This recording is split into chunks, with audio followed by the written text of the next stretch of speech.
Aujourd'hui, moi, je suis aux anges. Pourquoi? Parce qu'on va cuisiner, plutôt pâtisser d'ailleurs, le fruit rouge que je préfère vraiment à tous. Et c'est la cerise. On est en pleine saison. Et puis, on va l'habiller tout simplement de sa recette la plus classique, un clafoutis. Cette recette, en fait, je l'ai piquée quand j'étais en apprentissage chez Monsieur Ducasse, chez Alain Ducasse, au Louis XV à Monaco. Je me souviens quand je suis arrivée dans sa cuisine, il m'a dit il faut tout pomper. Et bien celle-là, cette recette-là, je l'ai bien pompée.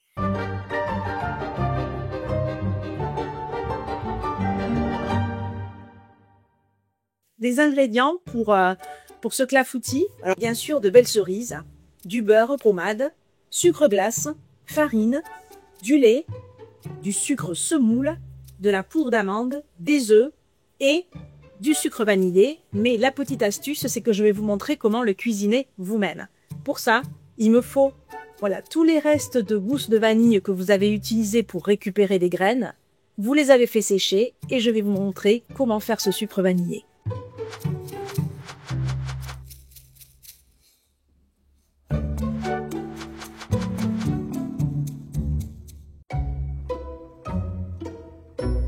On va préparer notre sucre vanillé.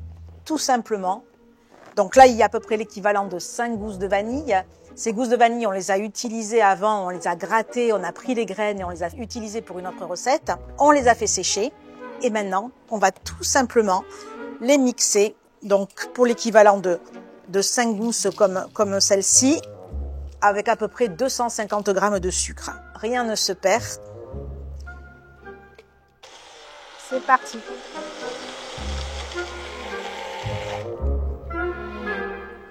Et là, on y est. Hop.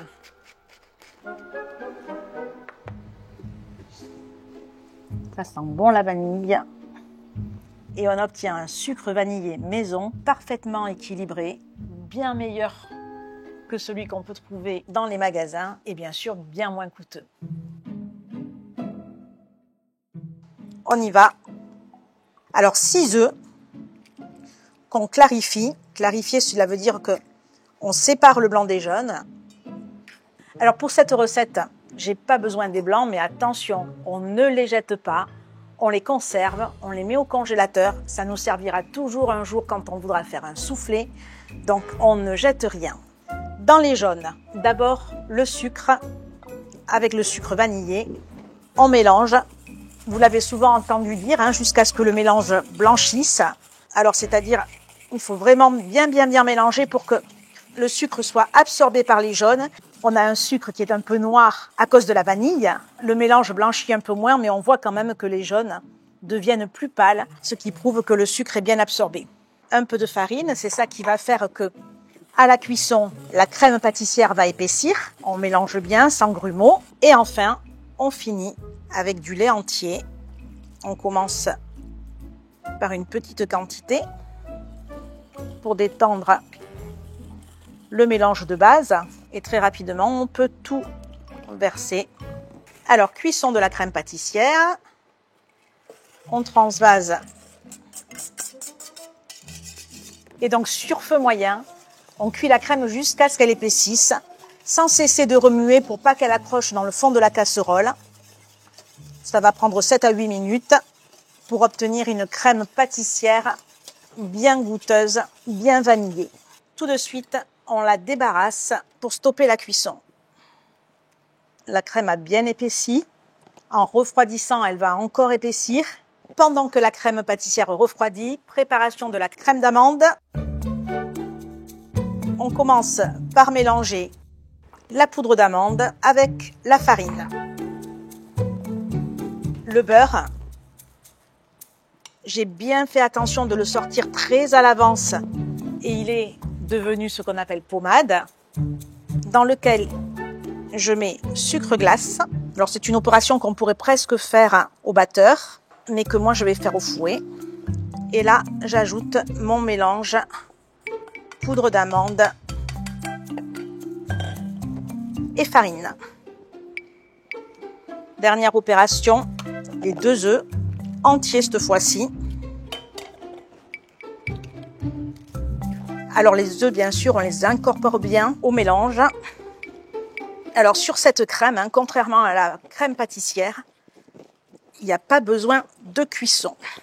Alors dernière étape, on mélange les deux crèmes ensemble, mais attention, règle d'or, on attend pour cela que la crème pâtissière soit arrivée à une température tempérée. Pas besoin de la mettre au réfrigérateur, mais par contre, elle ne doit pas être chaude. Sinon, le beurre fondrait et ce ne serait plus du tout la texture qu'on attend pour faire ce clafoutis.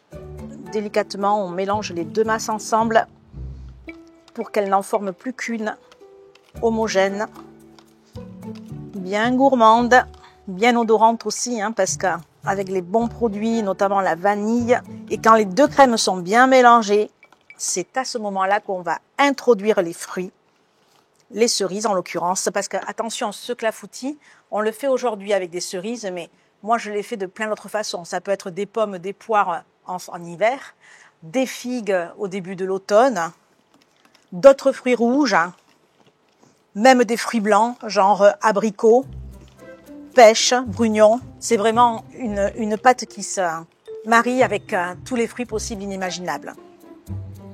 Alors, éternelle question pour le clafoutis aux cerises. Noyau ou pas noyau? Moi, la réponse, elle est simple. Si on sort les noyaux, le fruit va rendre beaucoup plus d'eau et va donner du coup un clafoutis tout mou. C'est pas vraiment ce que je recherche, c'est pas ce qui m'intéresse. Donc, je choisis de garder les noyaux et on va éviter cette eau qui viendrait naturelle, hein, naturellement du fruit. On va l'éviter dans le clafoutis.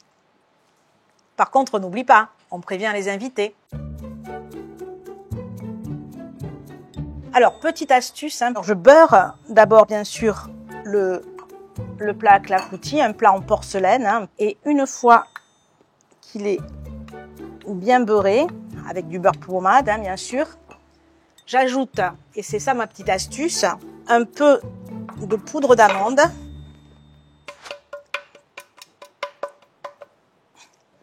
Parce que si les fruits étaient amenés à rendre un peu d'eau, la poudre d'amande, dans une moindre mesure, l'absorberait. Et maintenant, je verse l'ensemble de ma préparation dans le moule. J'étale bien, je répartis bien toute la pâte. Et je n'ai plus qu'à enfourner dans un four à 180 degrés pour environ 35 minutes.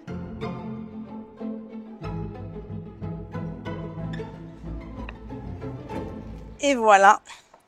Moi, j'aime bien le déguster quand il est tiède, alors on va le laisser tiédir. Et ensuite, on va se régaler. Cuit à la perfection, les cerises n'ont pas rendu trop d'eau. Une fois de plus, hein, c'est des cerises, ça aurait pu être des abricots, des pommes, des figues. Je vous l'avoue, c'est mon premier clafoutis de la saison. Je fais un vœu.